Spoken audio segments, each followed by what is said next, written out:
pride in bringing you unparalleled access to speakers, decision makers, and leaders who are shaping Center City.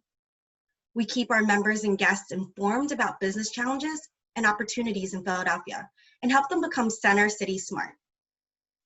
We started Women Changing the City a few years ago to showcase the amazing women in Philadelphia and shine a spotlight on how they are impacting business and culture in Center City. We're proud to provide a platform to hear their incredible and inspiring stories and to be able to provide all of you with an intimate setting to meet them and build new relationships. Having a seat at the table has never meant more. We stand with those who are protesting to demand justice.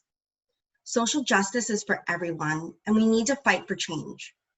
Communities have the power to change the status quo. Change is hard fought, and we are committed to this fight. We are all navigating this unknown territory, and we want to assure you we are going to be by your side every step of the way as we collectively figure out how to help Philadelphia's business community overcome the challenges that lie ahead. We'll continue to shift our programming and networking offerings to best support our members and guests, and we want to hear from you. We welcome all suggestions. You can put your suggestions in the chat feature throughout our program. We have a great lineup of events in the summer, including our next Lunch with the City Leaders on July 8th with Donovan West, the President and CEO of the African American Chamber of Commerce. The following week, on July 15th, Patrick Harker, the President and CEO of the Federal Reserve Bank of Philadelphia. Meet the developers on July 14th, and we have a new series, State of Hospitality, starting on July 23rd. A full schedule of events can be found on centercityproprietors.org. Before we begin the program, let's review a few details about today's event. We are recording, so we can share this afterwards. Please use the chat feature to ask questions, leave comments and suggestions, and connect with each other. We will mute everyone to maintain audio and visual controls, but may invite you to unmute at certain times. As a reminder, this is not a webinar. You are live on video, which means we can see you. We prefer it this way so everyone feels engaged, but if you need to take care of business, feel free to turn off your video. I'd like to acknowledge CCPA's sustaining sponsors, our preferred benefits provider, Michael Craig of Penworth Financial Services, and WeWork, the home of CCPA's headquarters. We are pleased to collaborate with and welcome members of African American Chamber of Commerce, Crew Philadelphia, Greater Philadelphia Hispanic Chamber of Commerce, Irish American Business Chamber and Network, Professional Women's Roundtable, and the Walnut Club. We're also proud to partner with Vision 2020, a national women's equality initiative, and their Women 100 National Celebration that commemorates the 100th anniversary of the 19th Amendment to the U.S. Constitution, women's right to vote. We encourage everyone to get out and vote this year and make it a record-breaking year for women. We have several very generous sponsors who support this series. Thanks to Excellion, Brinker Simpson, Public Accountants and Advisors, IT Data, Obermeyer, Redmond, Maxwell and Hipple, PIDC, Primrose School of Center City, Temple University, School of Sport, Tourism and Hospitality Management, and Republic Bank. Now I would like to welcome Republic Bank Regional Vice President, Matthew Skilton. Thank you, Cynthia. On behalf of Republic Bank, good morning, and thank you all for jumping online with us. The bank and I very much enjoy this series, and we know you're going to hear some great conversation and discussion today. Republic Bank is proud to be supporting CCPA in this great series for another year. Republic Bank is one of the largest Philadelphia-based banking institutions with 30 locations located in the tri-state area. During this unique and hard time, our stores have been open to serve our customers in any way we can. As a bank, we have focused on small business, we worked to process nearly 5,000 PPP loan applications to help both customers and non-customers. Republic Bank takes great pride in supporting the local organizations and initiatives that matter most to our customers. In my role as sponsor, I have the honor of introducing our moderator. Unfortunately, Sherry Craig has had a personal emergency and could not be with us today. We are delighted that her colleague, Carol McKenzie, has agreed to graciously fill in. For many of us, Carol's voice is the first we hear on weekday mornings. She joined KYW News Radio as a morning anchor in 2003. She began her journalism career as a reporter in Lancaster and has anchored and reported for several radio and television stations in the Northeast, including New York, Pennsylvania, New Hampshire, and Boston. Her documentary, Honduras Mission of Hope, about a group of volunteers who set up a free medical and dental clinic, won awards for Pennsylvania Association of Broadcasters, the RTNDA, and Women Communication. Although she has enjoyed getting to know people in different cities, she's glad to be back home in Pennsylvania. Please join me in waving a warm welcome to Carol McKenzie. Thank you. Good morning, everyone. I'm so happy to be here. Thank you for having me. Today we have 4 accomplished leaders who have already helped change and shape this city and in significant ways. And we're really looking forward to you panelists to hearing from your experiences, hearing your vision for the city's future in a landscape that has changed, I think we can all agree, seismically in a very short period of time. We have never needed vision, innovation, energy, ideas, strength, and leadership more than we do right now. So thank you to all of our panelists for being here and for agreeing to share your wisdom and insights with us this morning. So first, we're going to meet the panelists briefly. We'll get a brief remark from each panelist, and then we'll get to your questions. Deirdre, I'd like to start with you. You have very deep roots in Philadelphia's the arts community, the tourism industry. Why did you take that direction? Why is that where you chose to become involved? Good morning. First, I'd just like to thank the CCPA board for putting this panel together, and Ben Frank and Kate Stockton and everybody behind the scenes. Fantastic people. And thank you, Matt and Cynthia, for the greetings this morning. I chose this path. Do you feel like sometimes in life the path chooses you? I feel like that kind of happened to me even like senior year in college, or even before. Like, I think when I was 13, my background is a lot of journalism. So even when I was 13, I sent a love letter to the Burlington County Times in South Jersey. That's the little weird girl that I was. And they mentioned it. I sent them like a Valentine's Day masthead that was filled with hearts. So I think that I was always going to be a communicator, even from middle school, when you think about that. And then my background includes, the Philadelphia Inquirer for 16 years, before that, the Washington Post, before that, the LA Daily News, United Press International, Syracuse newspaper. So I have a very strong journalism background, but I also concentrated in English and fine arts when I went to Colgate University. And then subsequently, the last 8 years, I've been really lucky to be involved in hospitality and tourism in the city. And in the last year, I was the first person of color to be named president of the Philadelphia Public Relations Association. And why that's significant is it's the 75th year anniversary of the organization. And I'm really proud to be able to serve. And also next week, we will announce publicly that I was able to form our first 501c3 foundation, which will allow us to help students, which will allow us to help PR professionals do their jobs even better. So I'm really happy that the path I've followed has allowed me to be a great communicator to our city and a partner to so many of the people on this call. I see a lot of familiar faces and friends here, and that's really what's been rewarding about my path. Thank you. Jennifer, I don't see you on my panel. I think you're there somewhere. You work for the Eagles, which is, a male-dominated world. How did you break into that? Hi, Carol. Sorry I couldn't make the pre-call. I'm so glad to be here. I just want to echo Deirdre's statement of thanks to CCPA and everybody who made time this morning. So I'm the Senior Vice President of Marketing and Media at the Philadelphia Eagles. That means I oversee also content strategy. And my background primarily has been in media. So I just celebrated my 2-year anniversary here in Philadelphia and with the Eagles in particular. The journey was unexpected for sure.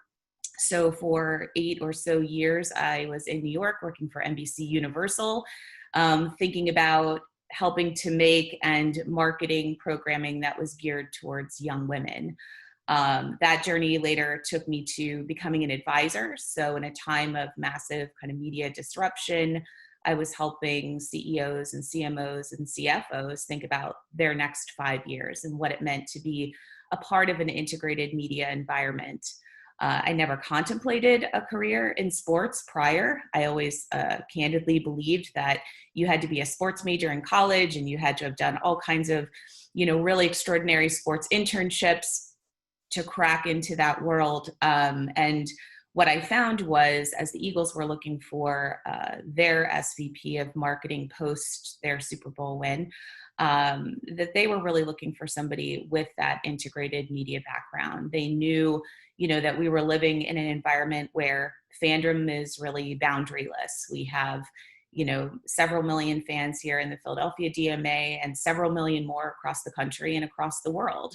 And so the platforms that allowed us to, create content that would connect this fan base became very, very important. The understanding of how to promote that content, how to effectively distribute it, and monetize it was also going to be key. So the storytelling plus the media piece was something that was really important to Jeffrey Lurie, our owner, and to Don Smolensky, our president, and my boss in the search. And it was interesting because it was slightly less important that I have a sports background. And I say that because I think what it does is really cracks open a mode of thinking and a series of opportunities for a lot of other people who, maybe are interested in sports, but also don't have that legacy of experience.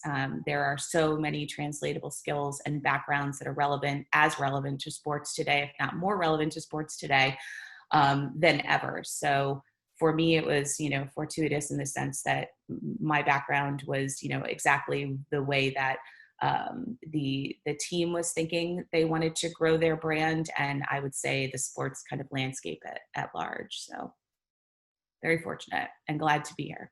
All right, thank you. Marcella, you've researched the fight that women have had to get a seat at the table. What is there something that really resonates with you that we can learn from, that you carry with you today, that we can learn from in taking our past into our present? Yeah, absolutely. I mean, first, I'd just like to echo the sentiments of both Deirdre and Jen. I'm so happy to be here. Thanks for having me.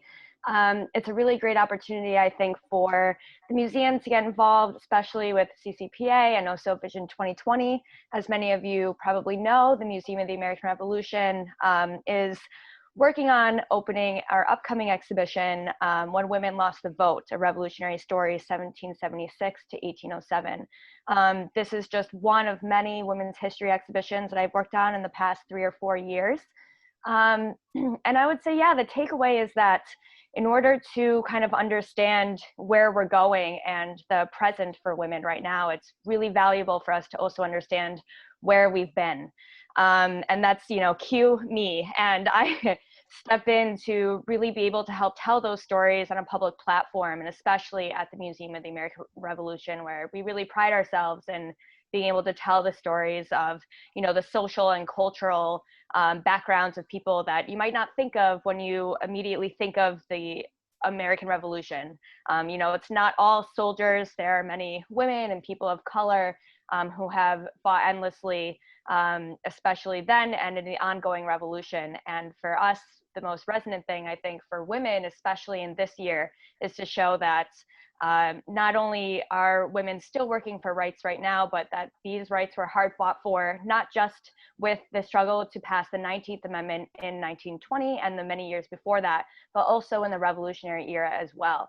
So looking at the fight for the vote and women that actually held the vote in New Jersey from 1776 to 1807, and how that has really been a foundational moment for not only women's rights, but for women's voting rights in the United States.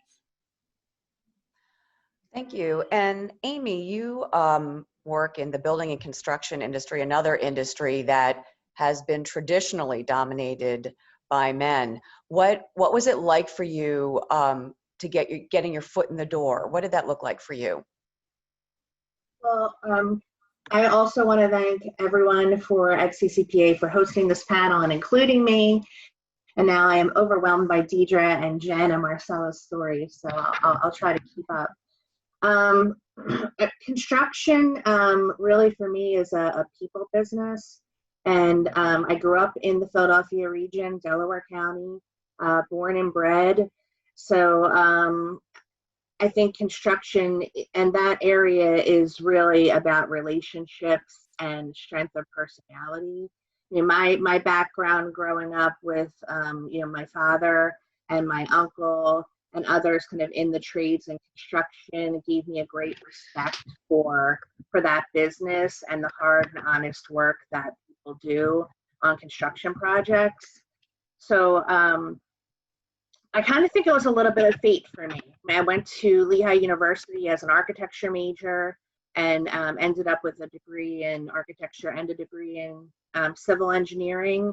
And really when I went to look for jobs and internships in my business, I kind of generated towards construction versus architecture or true design, only because I thought that fit my personality much more. And I thought I could be much more effective being the bridge of communications and a facilitator and bringing groups of people together that could effectively solve problems than really being limited to kind of one end or the other of the design trades. So construction management's been a wonderful career for me. I've been able to grow both professionally and personally.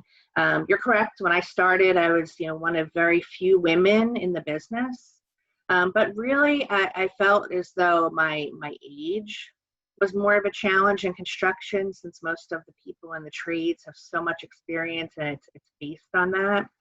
But I'm sure we'll talk about that more later. But I was fortunate to have multiple wonderful male mentors. In fact, one of them hired me as an intern, and I still work for him today at Torcon, which is a regionally based construction management firm. So, I mean, our company, you may know the Villanova dorms, the Commons at Villanova. That's kind of one of our most recent projects that we finished, and that is a result of a 10-year-long and continuing relationship with Villanova University. We've worked at the University of Pennsylvania on and off, and now I have a focus at Cooper University Health in Camden, helping to work through not just their big projects, but the projects to keep the facility updated and able to serve patients and families with all the updated technologies in healthcare. Personally, and with Torcon's support, I've been able to be a 5-year member of the American Heart Association's Go Red for Women board, and it's been immensely rewarding. I've met so many interesting people that are both influencers and looking to be influencers, and the support from American Heart Association has been unbelievable.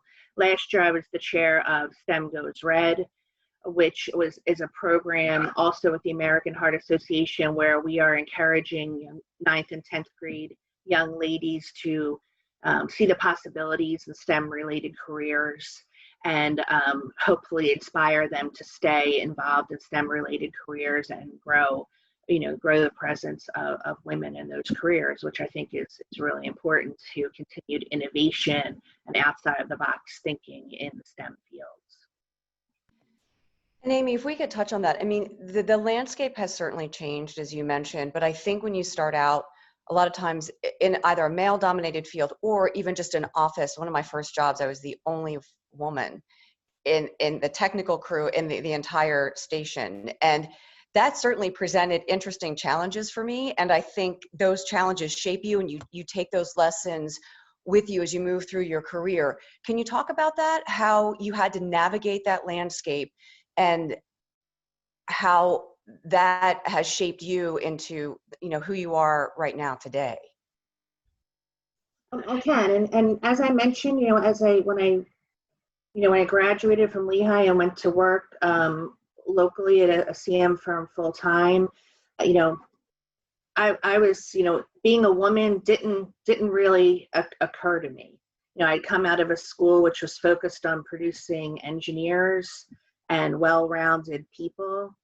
Happened to be that there were a lot more men in engineering at Lehigh than women as well. So I kind of already had that in my background. So going to construction, it wasn't a big aha moment that, oh wow, I'm one of, women or a minority here. And it was really about earning respect from, the subcontractors and the architects, being respectful of the experience that those, people in the trades especially have that I was never going to be able to have, and acknowledging that just because I had a degree that I wasn't, any more of a contributor to the success of a project than people in trades or the architect. So I was really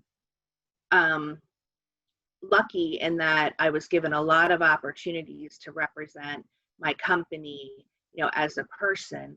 Now, having said that, there were many times that I was put on a presentation team, or a proposal team, because I was one of the only women in project management at my company. And I remember when we won a project, and I think it might have been my first project that I won as a project manager on the team. And I walked out of the room, and the vice president, the CFO at the school said, "You go, girl." And I thought, wow, that's great. But I also wondered, are we getting this job because we had a woman on the team and others didn't have a woman on the team? Or are we getting this job because I'm good at what I do? And that came across.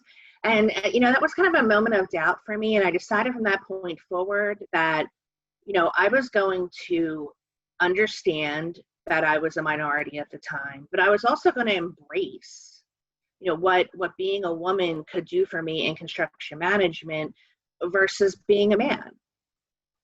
Women, I think, can take a little bit of a softer line in all of our businesses, which, in a man might seem like a little wishy-washy, but, in a woman, it's kind of, we're open to ideas, and we're open to possibilities.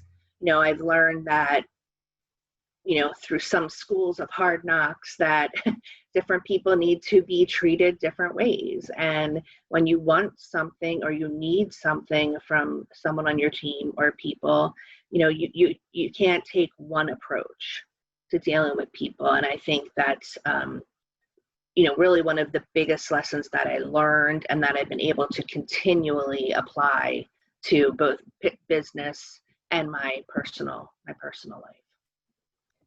Jen, I'm wondering if you have anything to add to that from your experience as well. Sure. So where I came from on the media side, there were actually several examples of female executives that were in place that were incredibly effective, well respected. And so my view of my position in that environment was not that of a minority. I didn't feel like I was part of a smaller few. In fact, I was fortunate to be able to see a path where, if I wanted to become an executive, there were others who had done that successfully. And so transitioning from that into even some other environments where I may have been acting as an advisor, so it was more observational, through into where I am at the Eagles today, it's different. And what I think is most interesting, our owner, Jeffrey Lurie, will say, I didn't intentionally hire more women for my front office than any other club in the league, but I was looking for diversity of thought. And my, mission to achieve diversity of thought amongst my executive team brought me to this place. And I found that really interesting. And being in, yes, what is a very male-dominated sort of field and sport, this is where having male allies, I think I've become more aware than ever of the importance of that. I'm fortunate to have it today. And I can't say honestly in my past that was necessarily something that was as top of mind for me. So I had female mentors, and I had, men and bosses at different points in my career that I wouldn't consider maybe as supportive. And so for me, it was more about an awareness level moving from one environment to another. embracing the idea of what diversity of thought means and where it can ultimately bring us from like a diversity and inclusivity perspective. And then how important and fortunate I feel to be surrounded by not just my female colleagues, but the men who really support us, not even just, you know, in a long-term way. You know, they're not just rooting for our success on a daily basis. They're, you know, supportive and inclusive and collaborative in a way that, you know, almost makes that kind of thinking around your position as a woman in a male-dominated environment diminish, and for a good reason, you know. So for me, it's really been about embracing and being grateful for the allies and embracing that diversity of thought piece. And Deirdre, I'm wondering about your perspective as well. The journalism field is much more diverse than it used to be. I mean, it really started out as a male-dominated world, but you also have to go out when you're a journalist and talk to different people, sometimes in different businesses. So I'm wondering what your path has been like, and if you could offer us your perspective as well. The path, it's been kind of interesting. I think that early journalism does seem to say male, and women were writing, you know, the fashion page or something like that.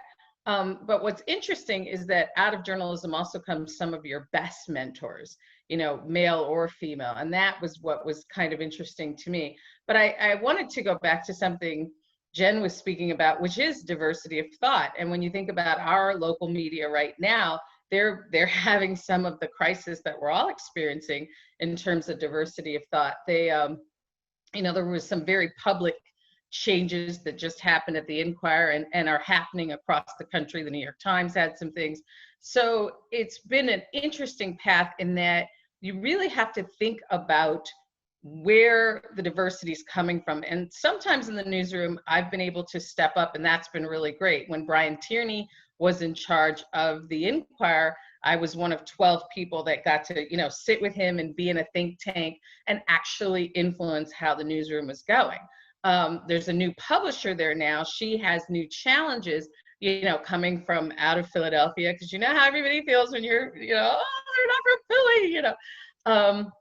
She has new challenges, and you know, you have to kind of start to realize that the newsroom and the place needs to reflect the people who are benefiting from that service. So the closer the newspaper gets to understanding where we are, and I'm mentioning them just because they're the news leader with KYW in terms of broadcast, that's when you get to some real equity. And that's when you get to some real diverse thinking and some diversity of thought. So I'm grateful for all of the opportunities I get to step up to the table. And we as women should take those seats. You know, I was thinking this morning about this panel, and Michelle Obama said, you know, if you get the seat and you don't use it, then get out of the seat, right?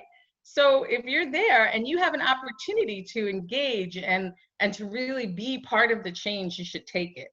Definitely take it. And if we could talk about, you know, what's going on now today with the pandemic, social change that we're undergoing right now, just in terms of the pandemic, the hospitality industry, the tourism industry, the entertainment industry, those have been some of the hardest hit industries. You have, I would guess, a real challenge right now in trying to navigate this landscape. Can you give us a little insight into how you're doing that and kind of the approach you're taking? Oh, I'm just going to start by saying it's been devastating. I see Andrew Lovell from the school down there, and I thought I saw Betsy. It's been crazy for our industry, and some of us have gotten laid off, been furloughed. Businesses are not going to reopen. We are one of the highest impacted industries in the city. And this morning when I looked and I saw that the waves were coming back, and I saw, you know, and every day it seems like you get a release about something that's not going to open. This is a very hard hit industry, but it's also a resilient industry, and parts of our market will come back. I know Julie Coker-Graham, who was head of the CVB, when she left, she thought some of the recovery might take 3 to 5 years. Certainly in the meetings industry, because it folds onto itself. It's like you sign a contract in 2020 and you don't see it all out until the year of that contract, and that's usually 2 to 3 years out. So it's going to be a cycle, but I feel very, very positive that we're going to recover. I feel very positive that we're all sick of being in our houses. We're all sick of Zooming. And once they get that vaccine, it's like, I want to own stock in all the big travel companies because people are going to be running out the door. So we as Americans have to remember how resilient we are as a people, and our industry in terms of travel, tourism, and hospitality is very resilient. And we have some great leaders. John McNichol, who's led the convention center from the crisis of people not feeling they could turn a screw to really being an excellent community partner. He's a smart guy. He's going to get us out of it. We have some great leaders. So when people are ready, I think tourism and hospitality will be ready too. Jen, I'm wondering if you have any insight that you can share about, how you navigate something like this when there's so much uncertainty as, is there going to be a season? Are there going to be people allowed? Like, what's it going to look like? And I'm wondering if you can expand upon that, for what people who are maybe smaller businesses who are also kind of facing that uncertainty, if you have any advice for them in navigating what is, really truly something that nobody's ever navigated before. Sure. Yeah, that's absolutely right. So we left the NovaCare complex on March 13th, Friday the 13th to be exact. And we've been in a work from home mode since then. Our culture and our environment is a very physical one, right? Everyone comes into the building every day and you're there, for a certain amount of time, and you eat lunch together and you're commingling with players and you're moving from, the NovaCare complex to the stadium. It's really not traditionally a virtual business at all. So the initial sort of impact, I think, was one of major adaptation, but I would say that adaptation happened pretty quickly. People got settled in and began to understand how they could accomplish, at least some parts of their jobs from home. And there was a lot of load balancing. But what I think overall, and we are still very much navigating through the challenges that we're faced with, certainly as it relates to season, having a season of football, having fans in our facilities. I think the unintended consequence of all of this has been a lot of innovation. So what we were first faced with was this reality of needing to transition physical experiences into virtual experiences. It's exactly what we're doing right now, right? We have all of these partner relationships and sponsors who've invested in the value of the experiences that we create for our fans. And so being able to kind of in the near term transition those to something that still felt meaningful and valuable was task number one.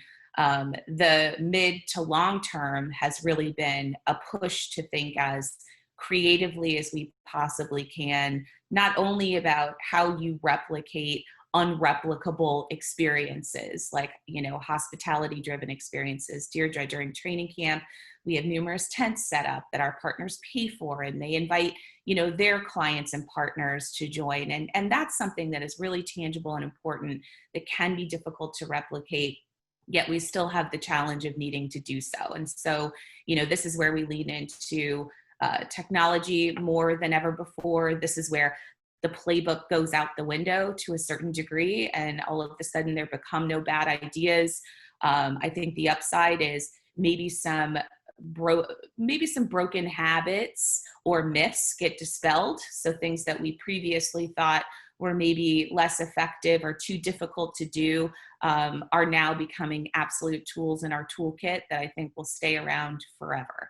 And so from a leadership perspective, I think it's about how you maintain connectivity with your teams, how you continue to sort of thread, optimism throughout a situation that is otherwise challenging for different people and for different reasons, and then be able to establish what are the good things that could come of this that never would have occurred had this thing not happened. And so that's what we've kind of all put our arms around at this stage and said, never has there been a time where we've had an opportunity to be more innovative in partnership, with our partners, our league, other clubs. And so, that's where we've tried to keep the focus, but there are without a doubt, aspects of this that can't effectively be replaced, that will linger for some period of time. And that's just, you're sort of dealing with what's right in front of you, because you're also trying to preserve a culture. You're preserving a culture that, again, just sort of overnight transitioned from very physical and those hallway conversations and the whispers down the lane that simply don't happen. And so that to me has been sort of the thing that is top of mind, while again, just trying to present as much optimism and solutions-oriented thinking as possible. I think a lot of people are feeling untethered, whether you've been laid off or you're working from home, to, you lose those in-person connections, and it's just a strange world. Deirdre, we have a question or comment from Betsy Barber addressed to you. She writes, the cycle is really going to impact the students graduating. To everyone, look to hire a 2020 graduate. They're very smart and flexible to do a variety of jobs. Can you comment on that? I think they are very flexible and resilient. And I think that what's interesting about what's happening right now is that young people in many ways are leading us to the change. Nothing's going to be the same. Everything is definitely on the table. Business as usual is out the door.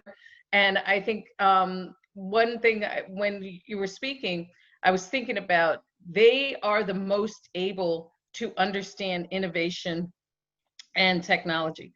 For instance, the high school class of 2020, they were born at right around 9/11. They're graduating, in the pandemic. So they're used to understanding that the world shifts underneath their feet. And I think this has made them adaptable. I think they're very smart.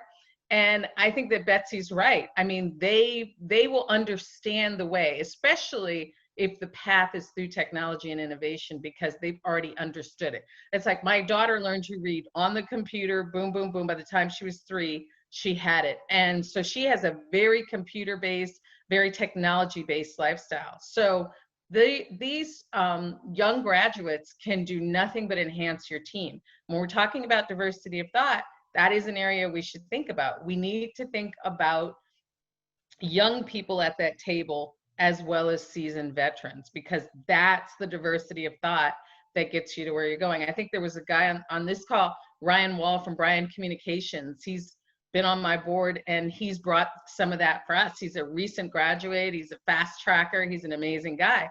And that's the kind of thought leadership. So I think Betsy's right. I think that these young graduates and the people who understand these skills, coupled with institutional and more historical knowledge, are going to be the paths that lead us into the next phase of things, because we're climbing into something new. Marcel, I'm wondering, you spent so much time studying the history of the women's movement, and now you have a front row seat to some pretty, incredible changes that are going on right now. And I'm wondering, what your thought process is, and how your perspective of your historical perspective informs how you see what's going on today. Yeah, I mean, most importantly, I'm excited. I think that, for instance, when I was working at the Museum of the City of New York, I was very fortunate to be able to work with Gloria Steinem. And I'll never forget anything that she ever said to me, obviously. But most importantly, she said, be proud of the work that you do for women, because it will influence anyone that comes into the museum and sees your work after that fact. And it stuck with me because I realized that, people may think that women's history exhibitions are just one part of a larger, cultural institution or exhibition or public history more generally. But women's history is really kind of breaking into the scene, I would say, in the last 10 years, and on a public history level, kind of for the first time. And it's exciting to see the fact that, students especially come into the museum and they learn about women that they've never learned about before. And those people go on to become the social activists of this generation and the next generation. And you actually can see the parallels in that from, women in the past who, for instance, in the early 1800s, there was a political backlash on women, and their kind of response to that was coming into new educational initiatives. And you see that new generation of women kind of informing and educating the next generation that would become the suffragists of the 19th century and the early 20th century. I think we are seeing a similar trend right now, that we are educating a new generation of women to really pick up the mantle and drive, not only women's story and women's history, but women's activism into a whole new level. So it's really exciting to see, not only from a historical perspective, but as a young woman myself, it's been a pleasure to be able to watch, and I'm excited to see what comes next. And Amy, I'm going to put you on the spot a little bit. One thing that a lot of us, as we learn as we move through our careers, is we really learn a lot from mistakes we have made. Can you share with us maybe a mistake that you've made or a misstep that you've made that you really learned from, and the lesson you learned from that? I can. And I think, as an overall theme of, decisions I made or things that I chose to pursue is really that I trust people. I inherently trust people. I believe that, people are part of the team. They're working for the greater good, whether that's, my child's sports coach or, an owner in construction or a subcontractor. And I think many times in my career and my life, that optimism and that positive thought has really come back to haunt me. So, there are situations where I've been, promised things and it's done on a handshake, which is, very Philadelphia, how we're a parochial group. And when you look someone in the eye and they make a promise to you or commitment, you expect that they're going to keep it. And, my mistakes have been maybe not documenting some of those things. So, because I want to rely on the inherent, honesty and goodness of people. So not that I'm encouraging anybody to become cynical, and I have not, to become cynical and question people's motives, but, just in life and in your career, make sure that you have a record, of commitments people make to you and of commitments that you make to people, so that, everyone's clear about what the conversation was and what the expected outcome is. Yeah, I don't see that as cynicism. I see that as wisdom. I mean, you can be, I think when you start out, you can be very, very trusting, particularly of older people in the business, and that can come back to haunt you. I think it's wise. I've learned that lesson myself. Jen, how about you? Sorry, I was on mute. Sure, absolutely. So coming from a background where innovation was always a priority, like be first, be the best, do something no one's ever done before. And I'd say we still are in an environment like that. Innovation in sports is still an incredible priority. I think I've definitely suffered from shiny object syndrome from time to time. I found myself in a place where, I went from sort of managing my boss's shiny object syndrome to kind of adopting the syndrome myself, because it was sort of the path of least resistance, right? Go and do that big splashy thing. When maybe at times I knew it wasn't necessarily the right thing with respect to other business objectives. It's kind of like just, doing it for the splash of it all, when maybe having a little bit more of a concerted voice early on to say why I thought something maybe wasn't the right thing, in favor of a maybe more conservative idea that drove some of our business objectives in a bigger, better way. Definitely have learned and grown from that. And sort of tied to that is that kind of finding your voice piece, really making sure that you feel confident and convicted in your ability to share thoughts and ideas that maybe aren't always the most popular. And I think with that comes mindfulness of the delivery of those messages. You know, Amy's note earlier about kind of personalizing interpersonal relationships and interactions is so incredibly important, and I think really helps any individual be more effective. But sticking to your guns, I think, is my kind of theme to all of it. You know, I've fallen victim here and there, learned along the way, and now feel, you know, probably more confident than ever about being maybe a contrary voice in the room if I believe it's the right thing to do and in the right way. Deirdre, how about you? I started talking before our meeting. I'm so sorry. I really think Amy had a good point about commitments. And that for me is interesting because people will commit to you. And I think what you have to also know when you take those commitments is that if it doesn't work out, those things suddenly become your job. You know how you think you have like 10 people on a team and they're all in, blah, blah, blah. Sometimes, they hit a wall where they can't do anymore and you wind up being the person to pick it up. But I think one of the worst decisions I've made in the sense of what Jen was talking about was not trusting, relying, or pushing my own voice on things that I knew were not going to be good. And that is a tough lesson, because then when things go the other way and you had a chance to participate and you didn't, which was what reminded me of the Michelle Obama seat at the table, is really critical.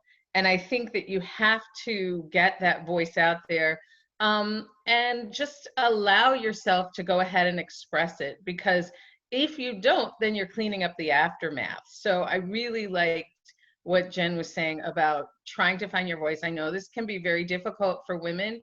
I know that, sometimes you walk into a room and you're the only woman in the meeting.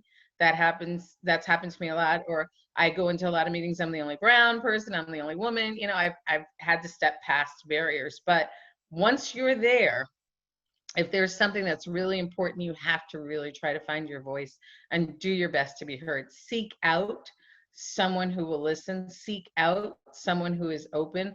And if it's a big group of people, there's usually someone, and maybe the two of you, the three of you can craft a way in to the right answer. But definitely try to find your own voice and do it, get supporters, get comrades in arms. But it's really important to not just let the event pass by when you knew that there was something you could do to make it better. I think a lot of people are going to find themselves either changing careers or at least altering their path a little bit. So I'd like to throw this out to all of you and we go one by one, but what would your advice be when it comes to perhaps getting a mentor or, trying to break in someplace new, particularly in such a challenging environment right now? Amy, maybe we can start with you. I think, this environment, and I've seen it from multiple, public agencies or companies and private companies, but I think this environment really lends itself to relationship building. And although I want to be back in the same room with people and, and having a face-to-face discussion, I think this virtual back and forth has allowed us to get to know each other a little bit on a little bit different level than professional. We all see, what's in the background of our rooms, unless you have a background on. So you're getting an insight into, how people think. That, the pre kind of chats are, about, what are our challenges for the day, or what went right, or, that are more personal. So I think that fosters the idea of really connecting with people on a different level. And although I don't think it needs to be a formal, hey, will you be my mentor, or, wow, I'd really like to give you some advice now. But I think it's letting those relationships that might not normally happen if we were going from face-to-face meeting to face-to-face meeting kind of happen organically.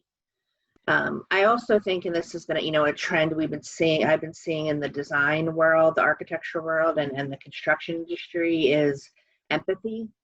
I mean, I think this situation has taught us all, and shown us all how empathetic we are, or what real empathy is. And I'm sure you've all seen that, quote on social media or Facebook that, we're all in the same boat, but we're in different storms.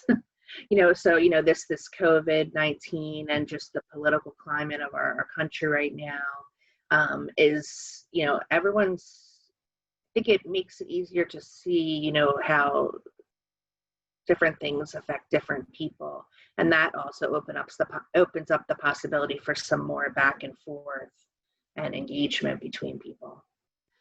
Marcella, what's your perspective? I mean, particularly, for the young people we just talked about who might be just getting out of college or just starting out. I mean, it's difficult. It can be difficult anyway, but now it's even more so. What advice would you have for them? It's a great question. And actually, I want to circle back a little bit to one of our prior questions about, mistakes that we might have made. And I guess in some people's minds, this might be considered a mistake. For me, it was the best decision I've made. But when I was in grad school, I had one of my male committee members tell me that, I told him that I wanted to go into public history. I said I wanted to do women's history on a public platform. And he kind of wrote me off a little bit and said, that's a dead end. That's not going to go anywhere. Publish or perish and move on. And I did it anyway. And I want to encourage women who want to go into history, and particularly public history.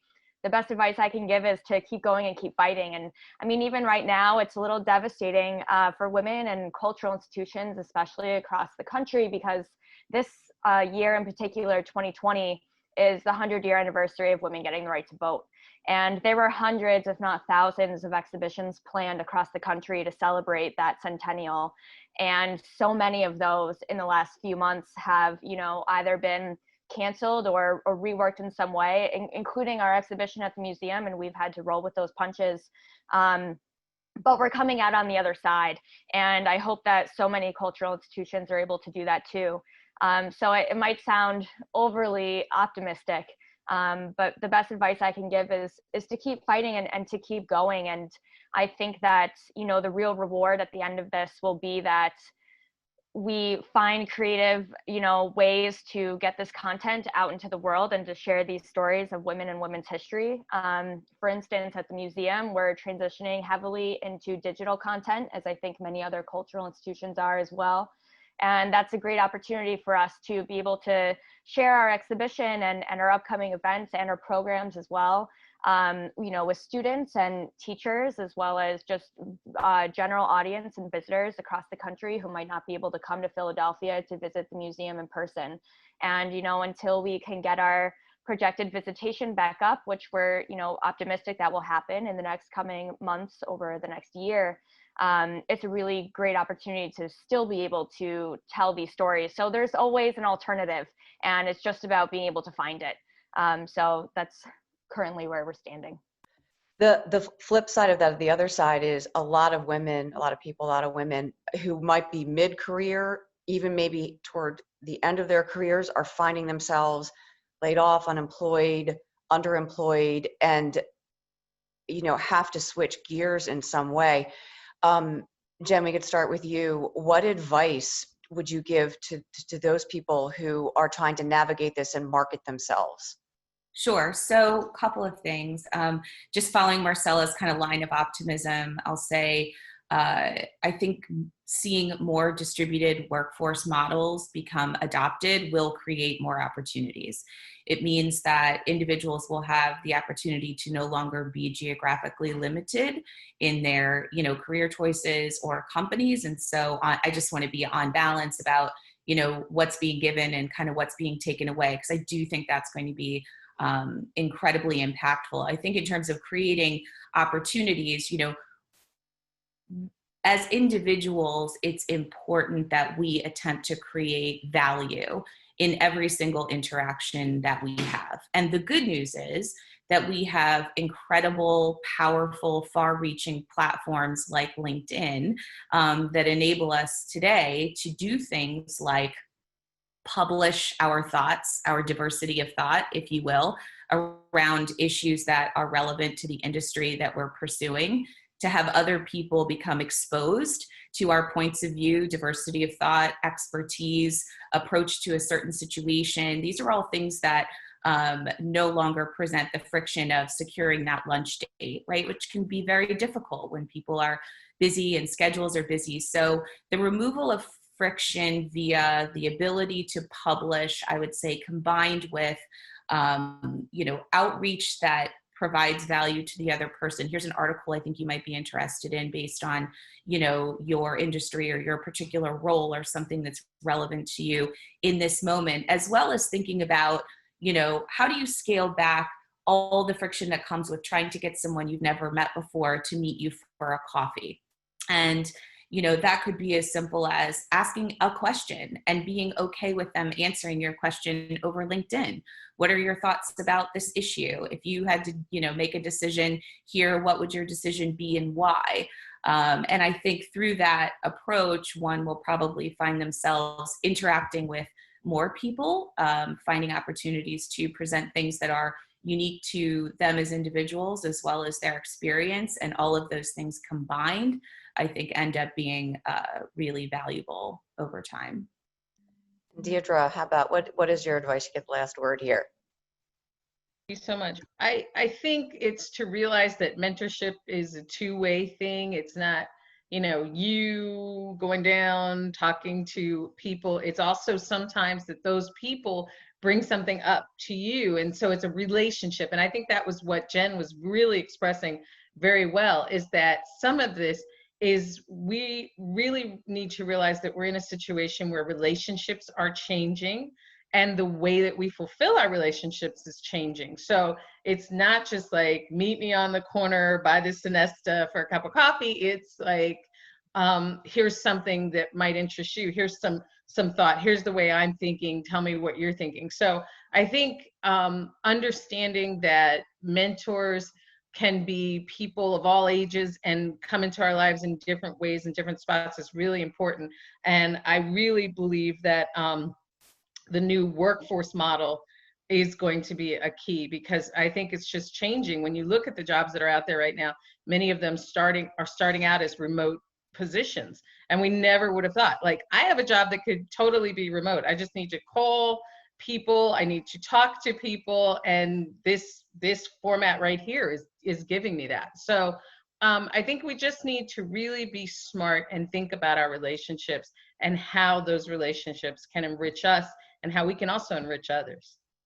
And speaking of relationships, this brings an end to the panel discussion. It's now time for the networking part of this. I just thank you to all the panelists. It was really interesting hearing your thoughts and what you had to say, particularly in such challenging times. And it leaves me with, hope that we will weather this storm and we will make it through this and hopefully be stronger for it in the end. So I'd like to bring back Cynthia. Cynthia Leck is going to organize the chat rooms. And thank you for having me. It was really fascinating. Thanks so much, Carol, and everyone. Thank you.